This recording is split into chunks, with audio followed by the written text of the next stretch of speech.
Welcome. Thank you so much for joining us. My name is Chela Montoya, and I'm the Assistant Vice President of Adult Education and Public Programs at LACMA. I am so honored to present this exciting and original performance, LOL with LACMA, an unofficial look at the indigenous origins of Mexico with Sandra Valls. This performance is presented in conjunction with two exhibitions at LACMA, Mixpantli, Space, Time, and the Indigenous Origins of Mexico, as well as the companion exhibition, Mixpantli, Contemporary Echoes. The exhibitions are co-curated by Dr. Diana Magaloni, the Deputy Director, Program Director, and the Dr. Virginia Fields Curator of the Art of the Ancient Americas, as well as the Susan D. Booth and David G. Booth Conservation Center Director at LACMA, and Dr. Elise Carteret, the Mellon Postdoctoral Fellow in the Art of the Ancient Americas Department at LACMA. Both exhibitions were themselves conceived to rethink the traditional narrative of conquest, creating an opportunity on the 500th anniversary of the fall of the Aztec capital of Tenochtitlan to center instead the creative resistance of indigenous artists. Their works, illustrated history, featherworks, stone sculptures, and cartographic paintings tell not a story of defeat, but of perseverance, renewal, and an enduring commitment to an indigenous future. It is now my pleasure to introduce the brilliant mind behind tonight's performance. Sandra Valls is a comic, actor, writer, singer, and badass. She made her off-Broadway debut in 2019 with her smash hit play, The Latina Christmas Special, which she co-wrote and co-stars in. She is best known for her stand-up performances in Showtime's The Latin Divas of Comedy and Pride LGBT Comedy Slam. For more information and to follow all of the programs she develops ongoingly, you can visit her website, welovesandra.com. Thank you once again for joining us, and please enjoy the program. Welcome, everyone. Welcome. My name is Sandra Valls, and I am so honored and so excited to be here. Now, if you're anything like me, you're very smart. But sometimes museums make me feel a little intimidated. I'm going to make sure that doesn't happen to you. I'm going to take you on a step by step, basic 101, super fun explanation of our exhibition called Mixpantli. I know, it's a very funny sounding word, but stay with me. Mixpantli, the X is pronounced sh, as in shh, be quiet, you're in a museum. Repeat after me. Mish pan tli. Mixpantli. That's lesson number one. Again, the name of our exhibition is called Mixpantli, Space, Time, and the Indigenous Origins of Mexico. And don't worry, I'm going to break it down for you. So by the end of the show, you're going to know stuff. You're going to learn why the exhibit is so important and why it's called Mixpantli. You're going to know fun facts about the artifacts. You're going to be so happy it's me telling you about this and not Mel Gibson. But most importantly, you're going to come away with the truth about what is popularly referred to as the conquest of Mexico. Conquest. Yeah, that word, that word. Let's call it what it is. It was an invasion. It was war. It was colonization. That word, conquest, it implies an extermination of a culture over another. And as you will see, that is not the case. This exhibition actually was conceived to rethink that traditional narrative of conquest by focusing on the point of view of the Nahua. They were not erased. Instead, they took a new Euro Christian world and weaved it in with their own indigenous Mesoamerican cosmovision, and they created a whole new world. The indigenous artists, map makers, scribes, and knowledge keepers, they tell us of that new world, that new era, through their art, through illustrated histories, stone sculptures, cartographic paintings. That means maps. So, We're going to put ourselves in their shoes. Well, chanclas, sandals. I mean, some of them were barefoot. Okay, this is not a story about feet. Okay, this is not a story about defeat.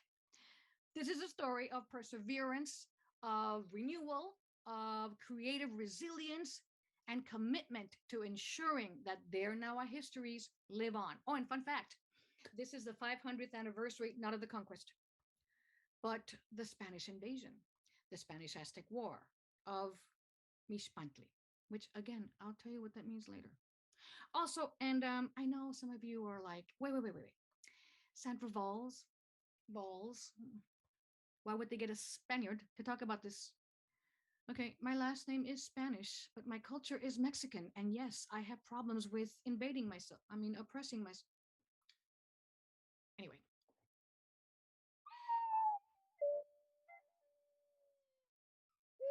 Well, all of these historical shows have some sort of ocarina playing in their transitions.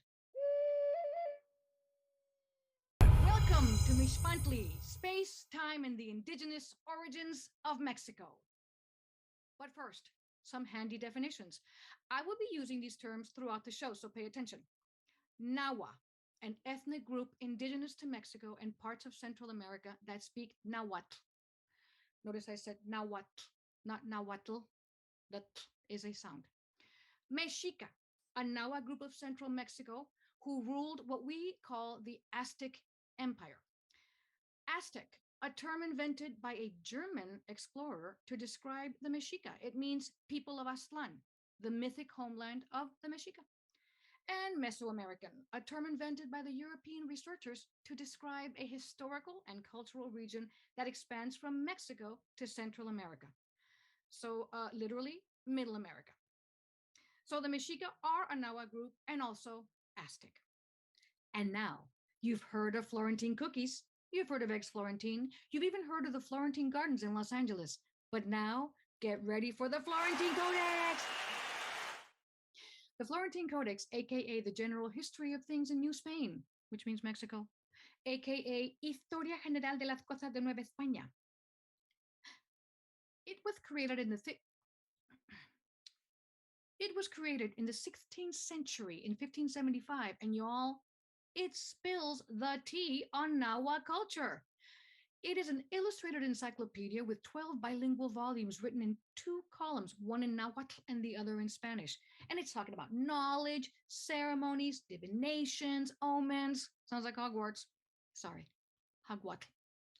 I mean, it talks about animals, food, art, architecture. There's even an entry about Jezebels. You know, women of the oldest profession. They call it malas mujer, bad women. Okay, what's with the judgy judge? Why bad women? That's another show. And the 12th book, the very last book, it is a tell-all, blow-by-blow account of the invasion.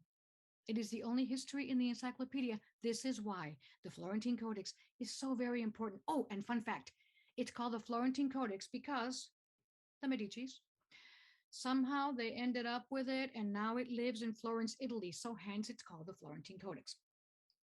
But that's not all. This manuscript has 2,000 written pages front and back, which makes it 4,000 pages, and 2,686 illustrations, all handwritten and all hand painted. By who? A group of Nahua artists and writers called Tlacuiloque. These Tlacuiloque worked at the Colegio de Santa Cruz in Tlatelolco. Tlatelolco in Tlacuiloque in Tlatelolco. Tlacuiloque in Tlatelolco. Say that 10 times real fast. Tlacuiloque in Tlatelolco. FYI, the Nahuatl language has a lot of L's. It has a lot. The Tlacuiloque worked under the auspices of a Franciscan friar named Bernardino de Sahagún, and Sahagún translated the Nahuatl into Spanish. So it's important to note here that the Codex is a bilingual and bicultural authorship. And fun fact, the Colegio de Santa Cruz is Mexico's first college and the first college of the Americas. So they started to work on this manuscript in 1575, 50 years after the invasion. But in 1576, not even a year into writing this, a horrible epidemic ravaged the Nahua of central Mexico, where 80 to 90% of the population died. 80 to 90% of the population died. And they mostly died from hunger and thirst because there was no one around that could come and help them or even give them a glass of water. And you're asking, why didn't the colonial government help them? What does that remind us of? Anyway, according to the research from the curators here at LACMA, Dr. Diana Magaloni and Dr. Alice de Carteret, the Tlahuiloque were safe because they were in the colegio writing the codex. But imagine having to choose between going out to help your family and probably dying too, or staying safe in the colegio to finish the codex. Those who stayed made a conscious and courageous decision to quarantine themselves and create this amazing codex so that their legacy lived on. I repeat, they created this amazing work of art in quarantine. This is what I created in my quarantine.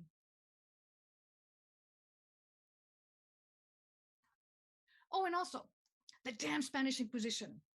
So now we're saying some very important things about the invasion that could be considered almost heretical from the European point of view. So, of course, this codex was persecuted, of course. By 1577, the Inquisition wanted to erase anything in Nahuatl or any other indigenous language. But thankfully, that didn't happen. Book 12 here has the receipts on the invasion. I mean, what? They let me borrow it. I'm going to give it back. It starts with the opening page. It says, Nican Titlaca, Nican Titlaca, which means we people here. We people here are going to tell you our story about who we are. Oh, and it's also the only book that has a frontispiece. That means an illustration facing the title of a book. This Sharpie looking image here is a great example of how the Nawa were bringing together their worldview and at the same time incorporating European elements. The curators, Dr. Magaloni and Dr. de Carteret, believe that this image shows a new era, a blending of the two worlds. So I'm breaking it down for you now. We see a rainbow up there. In the Bible, the rainbow is a symbol of a covenant, of a new world that's not going to be destroyed anymore. That's super European. You see all the things that the Europeans brought, the boats, the horses, the cows, the sheep. And they say, I overpack. The dogs, the guns, the diseases, the genocide. Super European. You see the sacred waters, the sacred mountain there, super Nawa. And you see the Malinche over there in the corner. That's another story, but super indigenous. And then there's this tree in the middle of nowhere. That tree could signify a cosmic tree, an axis mundi. Okay, what is an axis mundi? Okay, axis mundi literally means world axis in Latin. It is the center of the cosmos where the celestial, the terrestrial, and the netherworldly planes are connected together. It's like a tree of life. Oh, and y'all, that's just the front page. The first chapter of book 12 has a list of 8 omens. Now, omens were considered cosmic communications, like from another world into our world. Like they're a sign, they're a warning that something's going to happen in the future. Like right now, my stomach is kind of an omen. I shouldn't have eaten that burrito. The Nawa called the first omen of the war, Mixpantli. Yes, I tell you what it means, finally. The omen was described as a pyramid of fire that shot out of the earth, pierced the sky, and turned midnight into midday. To the Nawa, that announced a new axis mundi was coming. They believe that when times end, the sky collapses upon the earth and a new time needs to be restored by raising up a new axis mundi. This axis mundi separates the heavens from the earth and it divides the earth in 4 cardinal directions. This then allows the sun to come in, illuminate the earth, and then life can go on, la la la la, and a new era can be born. So just as this exhibition presents, the invasion marked the beginning of a new cosmic era, a new axis mundi. And this is why we call the exhibition Mixpantli, because it's a Nawa word used to describe a cosmic event. Oh, and fun fact, these omens appeared to Moctezuma 10 years before the Spanish arrived. Yes, that Moctezuma, the leader of the Mexica, the Axis Mundi, the top dog, the big enchilado. The Codex describes that Moctezuma saw not only a new era, but he also saw people riding in deer-like animals. Deer-like because they didn't know what a horse looked like. But I know. You're all wondering, how did Moctezuma see these omens?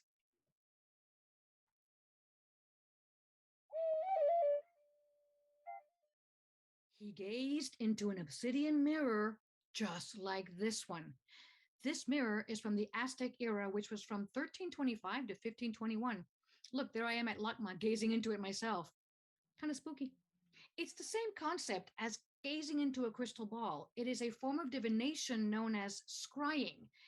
Not crying, scrying. Obsidian is a very powerful stone. It is known as the stone of truth. It's a naturally occurring volcanic glass that forms when lava cools down too quickly. So it's very shiny and very sharp. So they used it for mirrors and for cutting activities. Today, obsidian is used for cleansing negative energy, protection, grounding, and of course, spirit communication. Oh, and mirrors are still being used as divination tools to access portals into the spirit world. Oh, and fun fact, there's an ancient form of divination called tyromancy. It involves the observation of cheese. Thank the gods, Moctezuma used obsidian. Wouldn't want the museum smelling like a New York subway bathroom in the middle of summer. I know, that was a cheesy joke. What do you call a cheese that likes to go to museums? Cultured. But not just anyone was allowed to just look in the scrying mirror. Your tia couldn't come over and be all like, ay, mija, let me see if I see something. No, this power was granted only to important people like the king, Moctezuma in this case. He was the king of the Mexica, and he had a connection to the divine. This connection was made possible by the Aztec god of fire, Xiuhtecuhtli. This god imbued Moctezuma with the divine power and responsibility to propel time forward. Yeah, no pressure. You're just in charge of propelling time forward. These three objects here represent those connections. Okay, I'm going to break it down to you. That big stone box on your left, that's Moctezuma's box. What did he put in it? I don't know. Chocolate? Jewelry? Did a jack in the box pop out? What do you think? In the middle there is a pendant of Xiuhtecuhtli. And on the right is another round jade pendant. Okay, so going back to the box. In the center of the lid there, you can see a symbolic carving of a crown, which represents that divine power that Moctezuma receives from Xiuhtecuhtli. And here is Xiuhtecuhtli. He's wearing the same crown that appears on the inside lid of that box. Connection. This 5-dot motif there in the box represents the cosmic order. You know, the axis mundi that divides the earth in 4 cardinal directions, the solstices, and the sacred center. This jade pendant over here has the same cosmic order. 4 cardinal directions, the solstices, and a sacred center. Now, just who is Xiuhtecuhtli, aka the turquoise lord of fire? Sounds like Riverdance. Remember Riverdance? No? Am I dating myself? Anyone? Anyway, Xiuhtecuhtli. He has the energy of the heat of the sun. He is hot stuff, this Xiuhtecuhtli. Xiuhtecuhtli. Oh, and by the way, his name also means year. So he's also the god of the solar cycle. Not to be confused with Menzlicuhtli, which is the god of the menstrual cycle. Like I said, Xiuhtecuhtli is the god that grants the king the divine power to propel time forward, but he also grants the king the ability to be like him. Because let me explain. The gods lived as forces, but they also incarnated as humans. They came down to earth and lived through humans. So Moctezuma is Xiuhtecuhtli. And this is a very important Nahua concept called Ixiptla. Ixiptla. It is a Nahuatl word meaning representative, an embodiment of an essence, especially a divine essence. As the curators propose, if the Nahua believed in this concept of Ixiptla, that divine forces can incarnate in humans or objects or even paintings.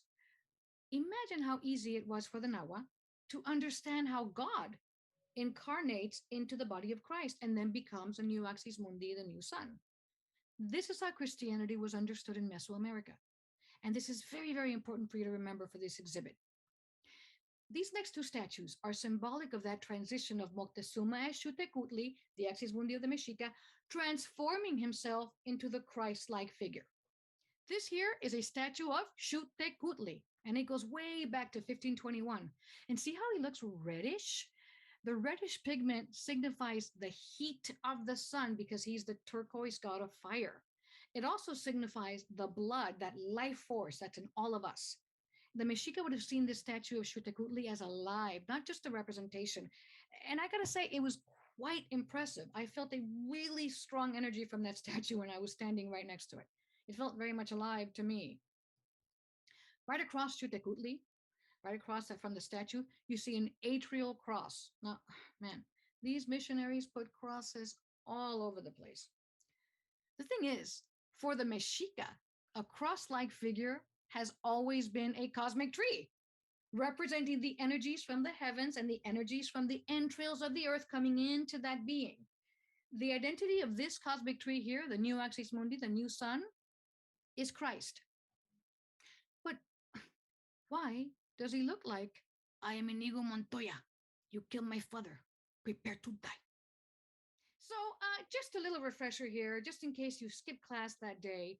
This is Hernan Cortés. Hola. He arrived in Tenochtitlan with his men, accompanied by other indigenous groups who hated the Mexica so much they allied with him. So Cortés came with a huge, powerful army. Moctezuma knew he was outnumbered and, of course, didn't want to go to war because his people would be destroyed. So he played nice with Cortés. Don't worry, we will not go to war.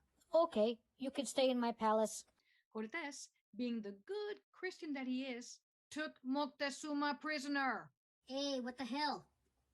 Consequently, Cortés had to go back to Veracruz to take care of some business because he betrayed the governor of Cuba, and the governor of Cuba wanted to kill him. So Cortés took off and left his general in charge, a guy by the name of Pedro de Alvarado. This guy was just as kind-hearted as Hernan Cortés. Yeah, go ahead. Do your festival to your principal god who... Huitzilopochtli. Puchi... The least he could have done was learn how to pronounce the name. The Mexica were celebrating a very important festival to their principal god, Huitzilopochtli. So they gathered in the Plaza del Templo Mayor, and everyone was dancing and singing and doing their thing and getting ready for some sacrifices, I'm sure. And all the warriors were also dancing, and they were not armed because why? It's a festival. Then the Spanish sealed all the exits. And out of nowhere, they started slaughtering the Mexica. Everyone, women, children, old people, everyone. The most important and powerful Mexica warriors, everyone. They slaughtered everyone. Oh, and the Spanish later claimed it was self-defense. Fun fact, this was foretold in the second omen. Not so fun fact, the third omen foretold that Moctezuma would die. Now, there has long been controversy about just how Moctezuma died. Okay. This image here from the Codex Moctezuma, which it chronicles the final years of the Aztec Empire. You see a captive Moctezuma there on the balcony, chained by the neck, asking his people to please stop fighting because they were going to be destroyed. And when they didn't obey, Moctezuma was assassinated by the Spaniards. The image on the left is Moctezuma is stabbed with a sword and stripped of his regalia. This is the only version by indigenous historians showing proof that the Spaniards killed Moctezuma. So the betrayal and assassination of Moctezuma by the Spanish evoked like a passion of the Christ. Okay, it evoked the passion of the Christ, and the Tlahuiloque drew upon this imagery. The image on your right is from the Florentine Codex, and the other one is from Albrecht Dürer. Albrecht Dürer, Okay, I've researched this. Is it Dur or Durer or Dure Albrecht? Dur. Okay, so but anyway, look at the similarities in these two images. Look at the folded hands, the contrapposto, which means leaning on your one leg, putting your weight on one leg. The soldiers. Look how much Moctezuma is the Ishipla of the Eche Homo, of the Behold the Man. These painters are imitating the engravings and the European models of art that they had in their library because they had printed Bibles. So they knew Dur, Dur. They knew him. Okay, and fun fact, this sun, this style of happy, fun, kind, sunny face was created for the Florentine Codex. And it was inspired by the Nuremberg Chronicle, which was the most important book of prints at that time. And before that, the sun was drawn like a warrior with a tongue sticking out, all angry and intense. But this happy sun is what we associate with Mexico. I mean, it's everywhere. It's in plates, keychains. I mean, I even have one. Look, it's like a sun catcher. You know what else is popular? You know who else you can Google and see everywhere? Moctezuma. His name is everywhere. I swear, if you Google Moctezuma, you will see a tool chest from Home Depot, a board game, chocolate. They even name restaurants after him, which I don't know why, because, the revenge.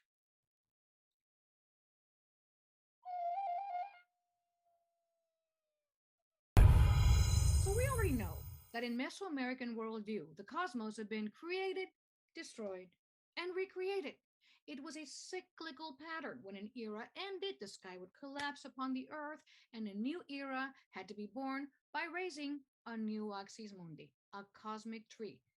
So the invasion, Christianity, and colonization were all understood within this belief of cyclical time. Now, this belief, this worldview dates back millennia. They have believed this for millennia, and the following works prove it. This thing here, no, it's not a coaster. It is an Olmec jade tablet dated 900 BC, and etched into it is one of the earliest known depictions of Mesoamerican cosmos. Let me break it down for you. The three dots at the bottom there, they symbolize the first fire of creation. Then you see this pyramid-like thing on top with an upside down letter C. That's the first mountain of creation on top of a cave. Then on top of the mountain, that thing that looks like a bird dive bombing, that's a maize plant, aka the first cosmic tree, aka the axis mundi that divides the earth into four quarters, and the center being the fifth. And you see the four little kernels around it? They represent the four corners of the world and how the cosmic tree structures the earth. This tree, of course, raises up the sky, which is that symbol there with an X and the feathers. And all of this is floating in the primeval waters of creation, represented by the jade, because to the Olmecs, jade represented water. And on each of the four sides there, those long rectangles, the red rectangles, those are the four cardinal directions: east on top, west on the bottom, north to the left, south to the right. And those tiny little squares on each corner, those are the solstices. All of that on this tiny piece of jade. Also, do you remember the frontispiece in the Florentine Codex that I showed you earlier?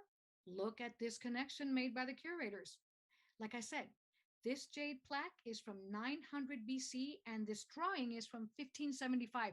So again, this belief of cosmic creation is still going strong in the 16th century.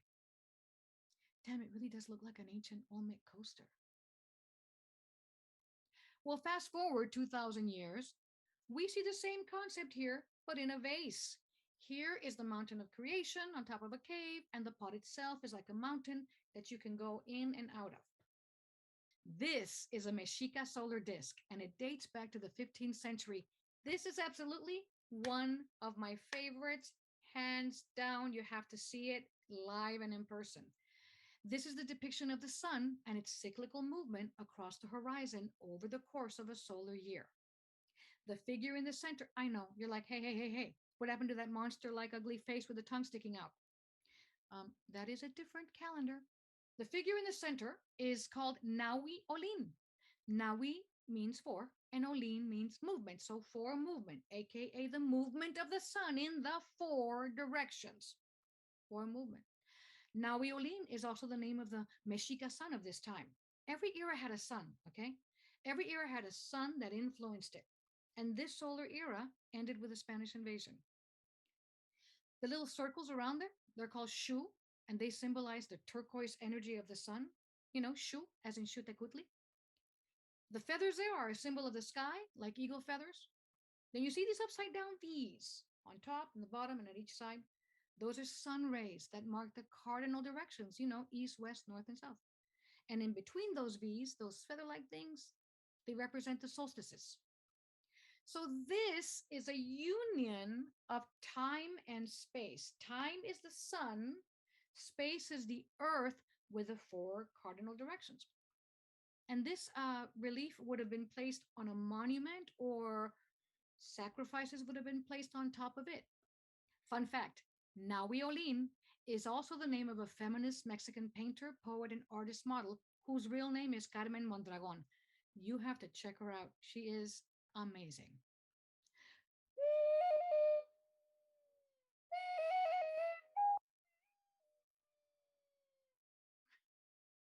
I love that.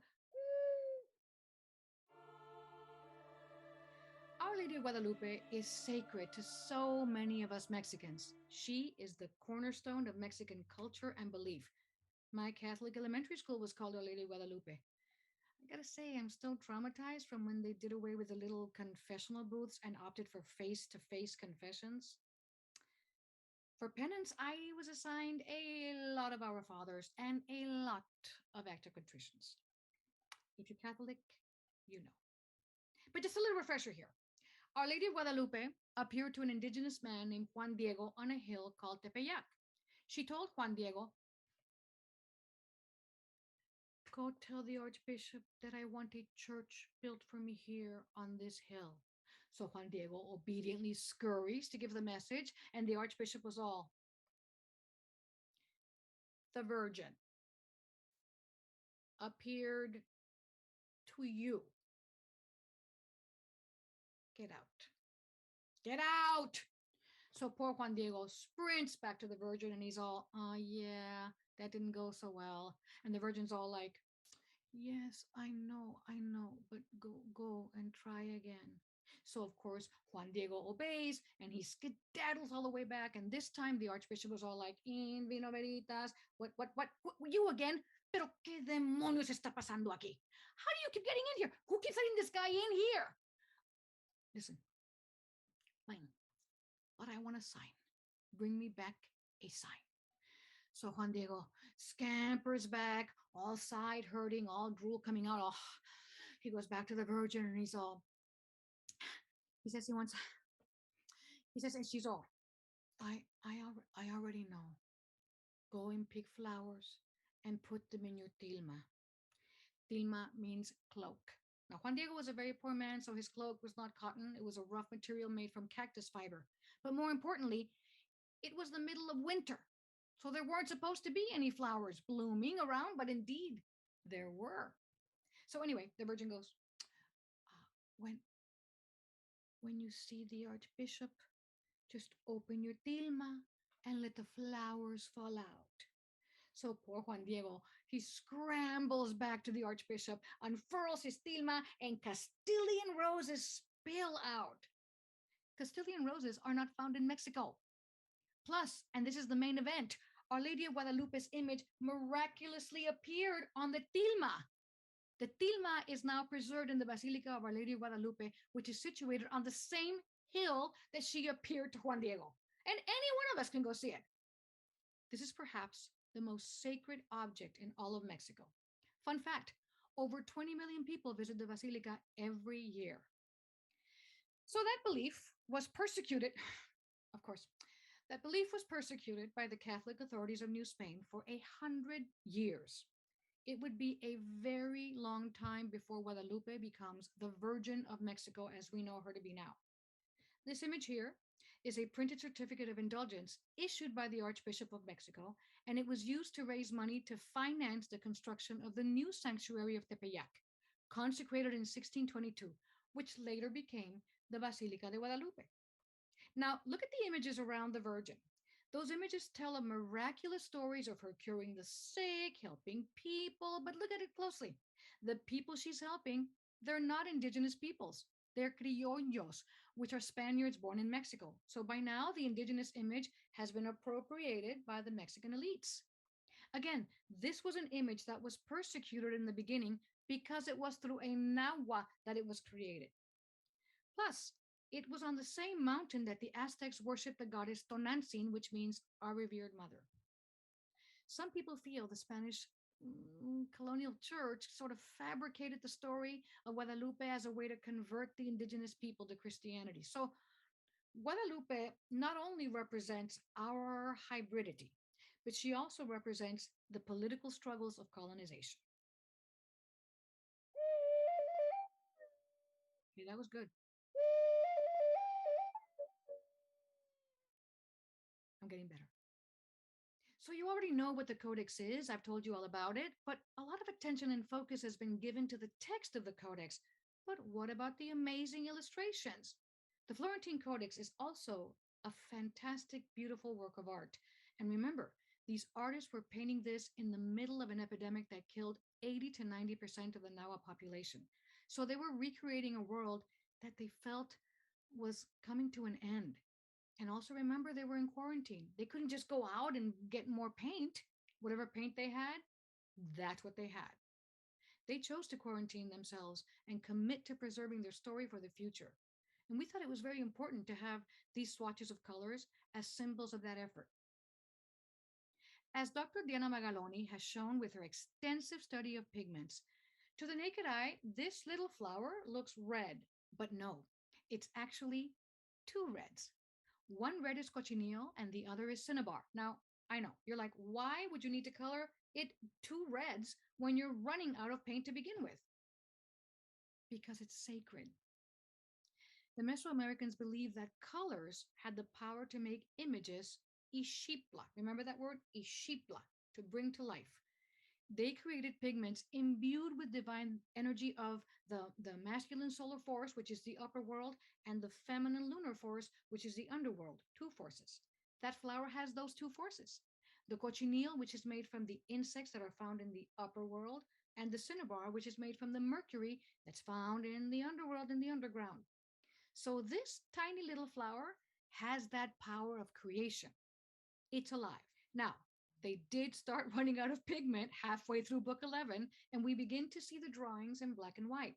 However, these artists use coded images to represent the color of the object. For example, in this image, the artist used a little ladybug to tell us that this flower's petals are red.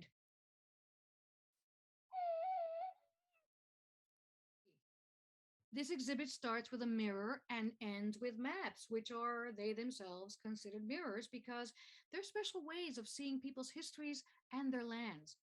These maps were created by indigenous artists to document their long-standing relationships with their lands and to challenge land grants under Spanish colonialism. Now, these two maps are great examples of the bringing together of two worlds, drawing on indigenous iconography, worldview, and traditions, but in a way that would be legible to the Spanish colonial courts. So you see those swirling shapes, they evoke the fluid movement of rivers. It's super Nahua. The green things over there sticking out, they're mountains. Now, you don't see the whole mountain. You only see part of it. That is a European style of painting, not Mesoamerican. But that grid and dot pattern, that's super Nahua. It signifies that these mountains are fertile. Not just fertile like you can plant in them, but they're fertile with the sacrifices that man gives to the earth, fertile as alive, these mountains. And you know, sacrifices as in blood sacrifices. The Nahua believed that a way to sustain life was to offer blood sacrifices to the sun and to the earth. But wasn't Jesus also a blood sacrifice? Speaking of Jesus, you also see churches everywhere, super European, and alphabetic writing, which is super European. Ooh, this map. So Dr. Alessandra Russo, who studies these kind of maps, showed that this map doesn't just have indigenous influence, but potentially African influence. Because remember, colonialism was also built on the labor of enslaved Africans. So those mountains you see that depicted in the kind of a cloud-like manner, they have similarities to the paintings on rock art found in the hills of Zimbabwe. So fast forward to 2022. Welcome to Mixpantli Contemporary Echoes.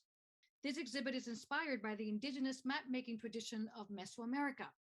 This is a wooden map facsimile called Vista de Ojos by Mexican artist Mariana Castillo de Bal.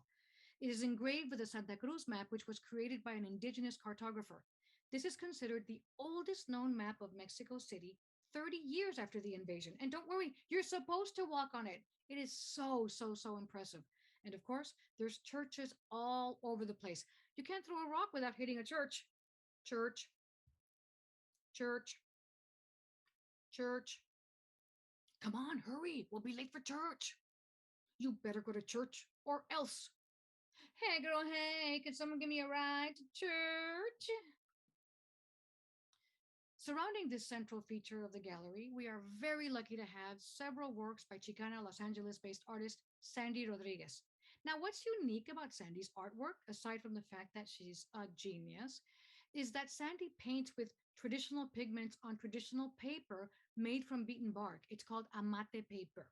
And if you look closely, her paintings are not framed. They are hung on the walls by magnets. So you can see the texture of the amate. Los Angeles has the largest urban population of indigenous people in the country, and a large portion are from Mexico and Central America. Many arriving on our borders often don't speak Spanish or English.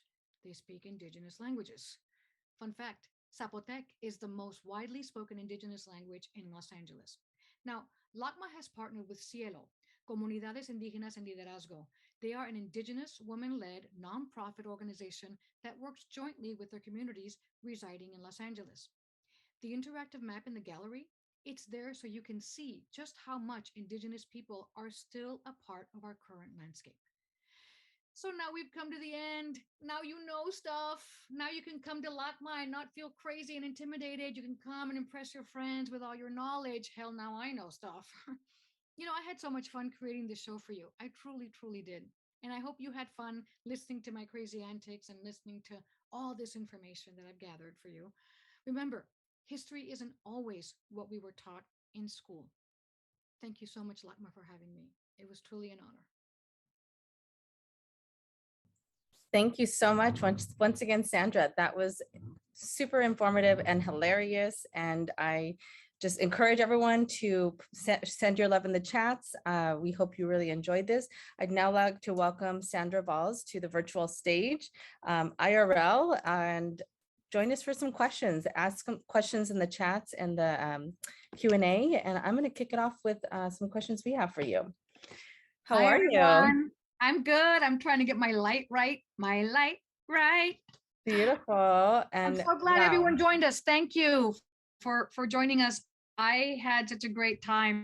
One thing I wanted to call out is I know the ocarina was not transmitting in the playback, but if you can give us a tune to kick off our Q&A, just as well, yes, you know, I am now an ocarina.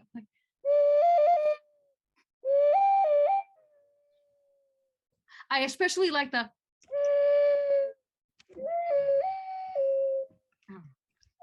got some nice cues. Okay, so I wanted to kick it off with walk us through the creative and also the technical process of creating the script for LOL with LACMA. And yeah, I say technical because I know what you went through, but I don't think our audience really understands what it takes to be someone like you to go and dive into this content and then share it in this form. How was that process for you? This was such a fun, one of the funnest, most informative things I've ever done in my whole life. I've always loved going to museums, but I have always kind of felt like kind of a little intimidated and stuff. The process, I researched a lot of videos. I saw the video that you sent me that they were training the docents. I did a lot of reading. I did a lot of questioning, a lot of YouTube videos about the invasion, conflicting information, asking the curators. And then going to the museum, as you know, on and over and over, and like looking at different things that really spoke to me. And actually, it's going to sound kind of like really weird and spiritual, but I asked my ancestors for guidance. I mean, I prayed. I'm like, okay, what do you want me to say? How do you want me to present this? Being funny but respectful. Which ancestors did you call upon? The Spaniards or the indigenous Mexican? How did you call I them? said ancestors. I Yeah. didn't call on any specific ones.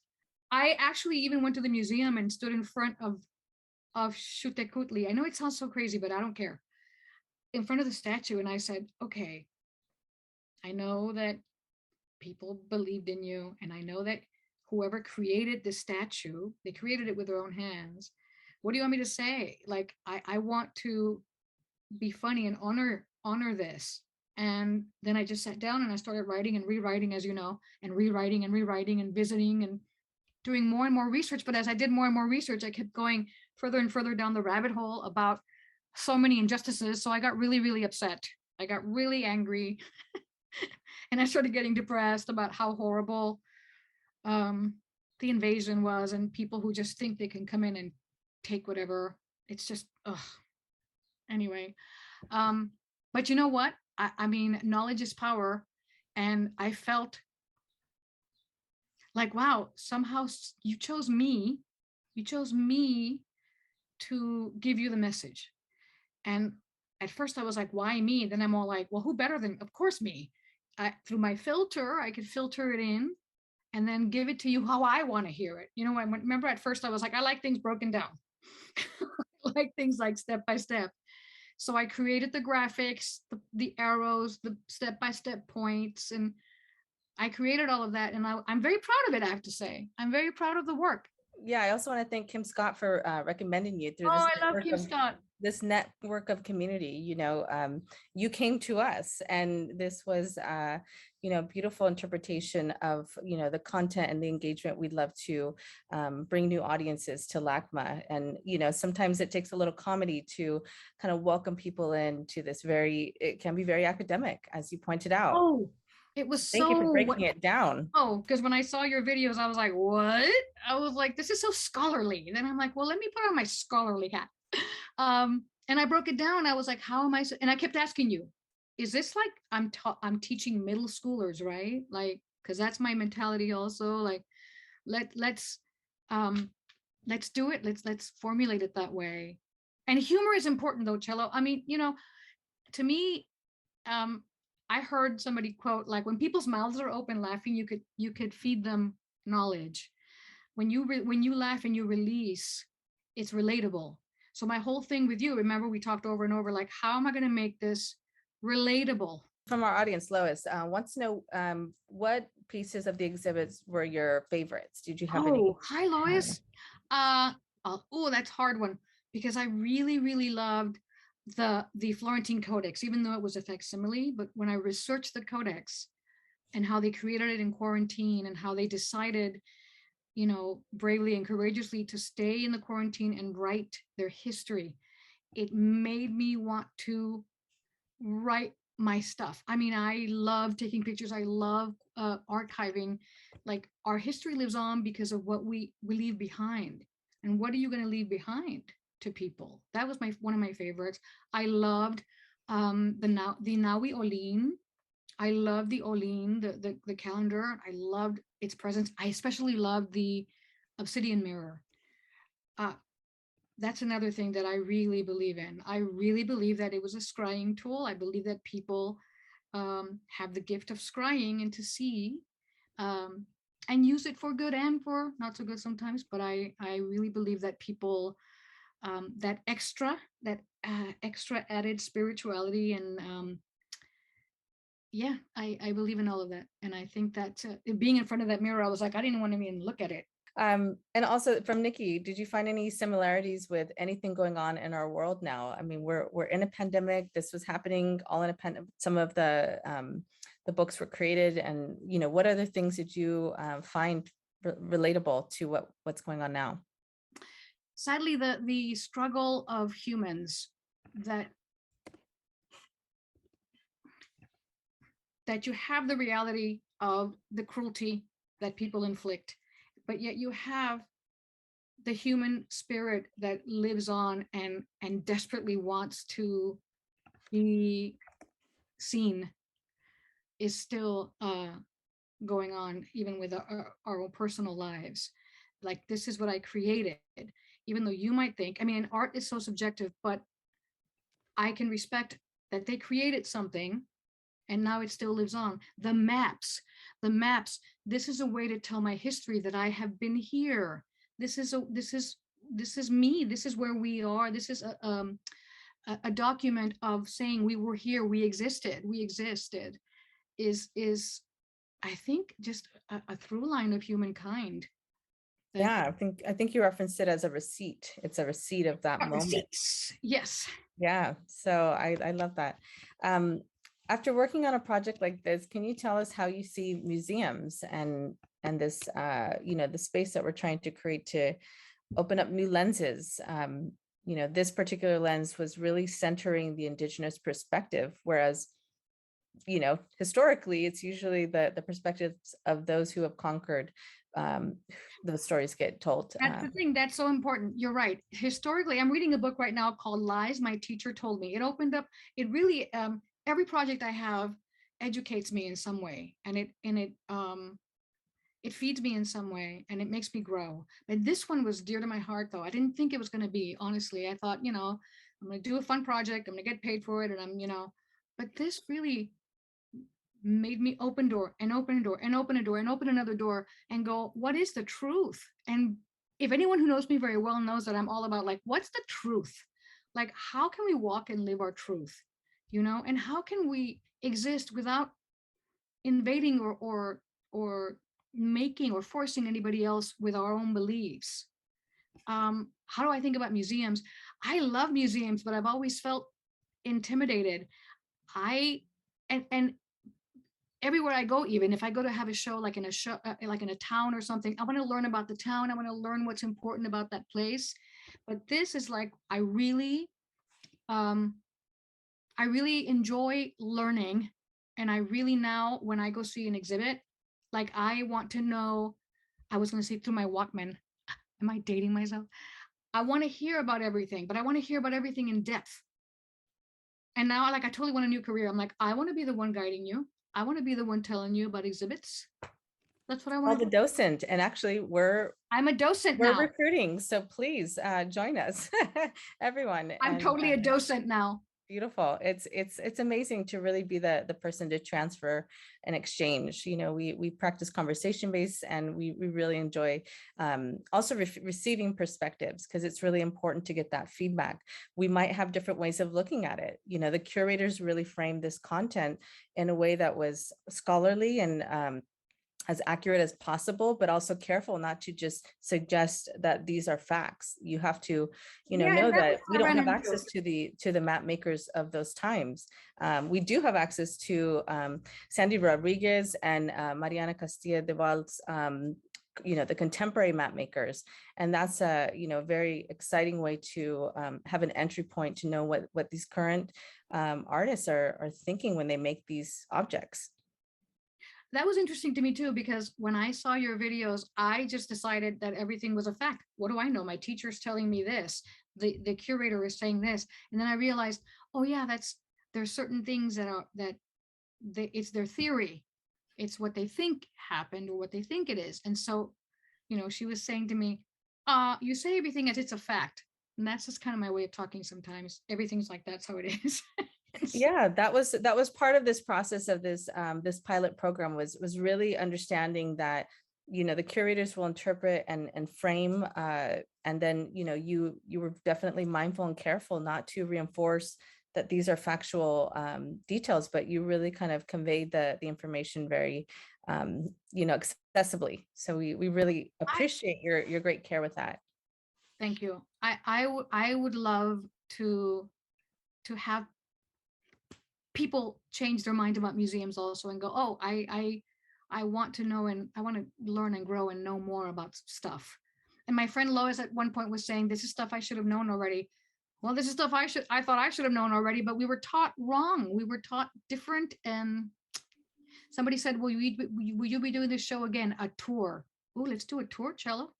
We're gonna, do many more things. I can't wait for our next project. And I think this really opens a new way of learning, and I hope it does convince more people. Let's all be lifelong learners. Let's join, go to museums. LACMA's encyclopedic. There's so many exhibits in all directions, all centuries, all cultures, all times. So we hope people will learn more and more on their visits. One thing, the last question I will ask is, what do you hope our audience will think about, talk about, and take away from tonight's performance? The truth, to question. As a nice Catholic Mexican girl, you're taught not to question. And I was always questioning, like, what do you mean God is, what do you mean the saints? What are you saying? And I was getting in trouble, so I stopped questioning. And I just was like, okay. And I just didn't even pay attention, or just kind of went, okay, that happens way back there and whatever. And this has opened opportunities and a whole, like, I'm unlearning. It's different than learning. I'm learning a lot, but I'm unlearning everything, and that's growth and that's change. And I hope that people come away with, if it doesn't feel right, if it doesn't sit right, how can it? I mean, like that book I'm reading about, Lies My Teacher Told Me. Why do they call the pilgrims the settlers, and the American Indians, the Indians or savages? Why are they settlers, not invaders? Language matters. That's a big deal I've learned too in this. Language matters. How you say things, and I think we're discovering in the world today that language matters. What do you want to be called? What are you? How do you present? Language matters so much. What you call something. Settlers, very subtle, not invaders. Savages. Why savages? What do you mean settlers? They were already here. He discovered America. No, you didn't. Anyway, that's what I'm learning a lot. Well, you taught us so much, and I am so appreciative of your extreme generosity, time and care, and you really treated this like a residency, and we had so much fun, doing this with you, and we can't wait to do another project. And speaking of your artistry, your where can we continue to follow you and the work that you're doing? Me, welovesandra.com. welovesandra.com. I will be doing a few women's festivals this summer, of course. welovesandra.com. Beautiful. Thank you for allowing me to fulfill my fantasy as being a teacher virtually. Absolutely. I always thought I was a pretty good teacher. I just didn't want to deal with kids. And all now I ages, can do anyone. I can just everyone. give you the information and you all do your thing. Well, thank you for being our teacher. Thank you for being a collaborator. Thank you all for joining us. And please keep a lookout on our YouTube. We'll be archiving the program and making it, hopefully, please share it out for more people to learn through the medium of comedy. LOL at LACMA with Sandra Valls. Thank you and good night.